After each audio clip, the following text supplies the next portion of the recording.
Dawoodi song పెట్టలేదు ఎందుకు మనకి? ఇప్పుడు ఏమైనా యాడ్ చేస్తారా? యాడ్ చేసే ప్రయత్నం అయితే ఉంది, కాకపోతే దానికి సెన్సర్ ఫార్మాలిటీస్ ఉంది. అదే మనం ఇష్టం వచ్చినట్టు యాడ్ చేసేసుకోలేము. సో సెన్సర్ ఫార్మాలిటీస్ ఉంది, అండ్ పైగా it's not one language, it's 4-5 languages outputs కదా. So censor takes time.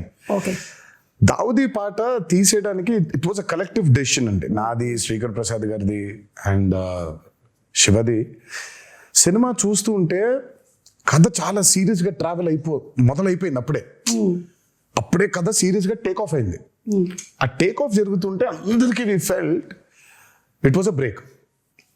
మామూలుగా యూజువల్గా అయితే అందరికీ డాన్స్ చేస్తే బాగుంటుంది కదా, ఎన్టీఆర్ డాన్స్ చేస్తే బాగుంటుంది కదా అని ఉంటుంది. డాన్స్ అద్భుతంగా ఉండింది, కానీ ఎందుకో మాకే బ్రేక్ అనిపించింది. ఓకే, వి ఫెల్ట్ లేదు, కథని చెప్పే ప్రయత్నంలో మనం అడల్టరేట్ చేయకూడదు, కరెక్ట్ కాదేమో అది. అంటే కథలోంచి కాసేపు బయటకు తీసుకొచ్చి మళ్ళీ తీసుకెళ్తాం కదా కరెక్ట్ అని. దట్స్ వెరీ బిగ్గెస్ట్ సాక్రిఫైస్ అది, బికాజ్ ఆయన డాన్స్ నెంబర్ పైగా. కరెక్ట్. అంటే ఆ సాంగ్ ని బయట చూసి ఎంజాయ్ చేశాము, అండ్ ఒక రకంగా నాలాంటి ప్రేక్షకులకైతే మీరు సక్సెస్ సాధించారనే చెప్పాలి. నాకు గుర్తు రాలేదు ఈ సాంగ్ ఉంది కదా, రాలేదు కదా అనే విషయం నాకు వచ్చిన తర్వాత ఈ సాంగ్ నేను చూడలేదేంటి అప్పుడు ఆలోచించానే, కానీ it is never hindering my thought that ఇప్పుడు దావోది వస్తుంది, ఇప్పుడు దావోది సాంగ్ వస్తుంది అనేది రాలేదు. Correct, it was the right decision. Absolutely, obviously, because ప్రేక్షకులు ఎప్పుడు ఆయన డాన్స్ ఆడటం అనేది వాళ్ళ సినిమాలో వాళ్ళ భాగంగా ఫీల్ అవుతారు కాబట్టి, సినిమా అయిపోయిన తర్వాత కొన్ని రోజుల తర్వాత సార్ ఆ పాట కూడా చూడాలని ఉంది అనేది డెఫినెట్గా ఉంటుంది ఆ డిమాండ్.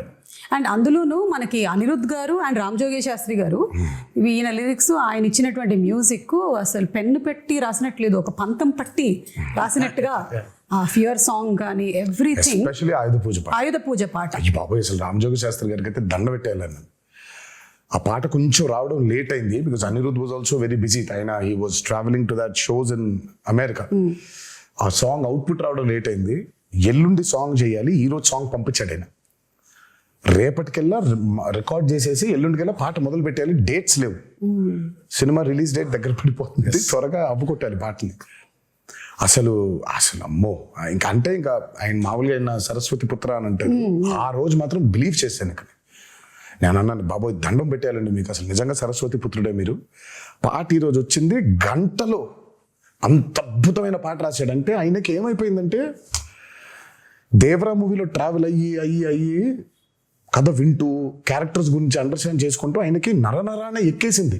ఆయన ఎర్ర సముద్రంలో బతుకుతున్నాడు ఆయన. మేమైనా కనీసం బయటికి లోపలికి వెళ్తున్నాం కానీ ఆయన లిటరల్గా ఎర్ర సముద్రంలో బతుకుతున్నాడు ఆయన. అందుకే అంత పవర్ఫుల్ గా రాయగలిగాడు ఆయన. అండ్ దట్స్ వై ఈరోజు ఆ పాటగా అప్లాస్ కూడా వచ్చింది. ఆయుధ పూజ సాంగ్, అందులో పర్ఫార్మెన్స్, అంటే ఎవ్రీథింగ్ మిక్స్డ్ టుగెదర్ అంటారు చూసారా. సరస్వతి పుత్రుడు రామజోగి శాస్త్రి గారు రాసిన పాటకి ఆ నటరాజస్వామి పుత్రుడు గణేశాచార్య గారు మేజర్.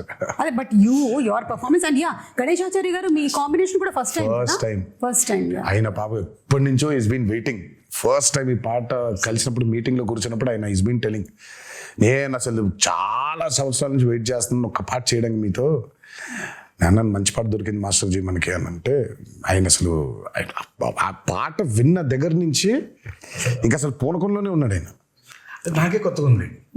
డైరెక్టర్ నేను మానిటర్ ముందు కూర్చొని ఈయన పెర్ఫార్మ్ చేసే విధానం చూస్తుంటే, because I never saw him like that.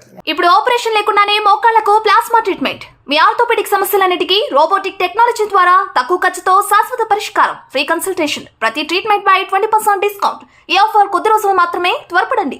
V9 hospitals 9281465842.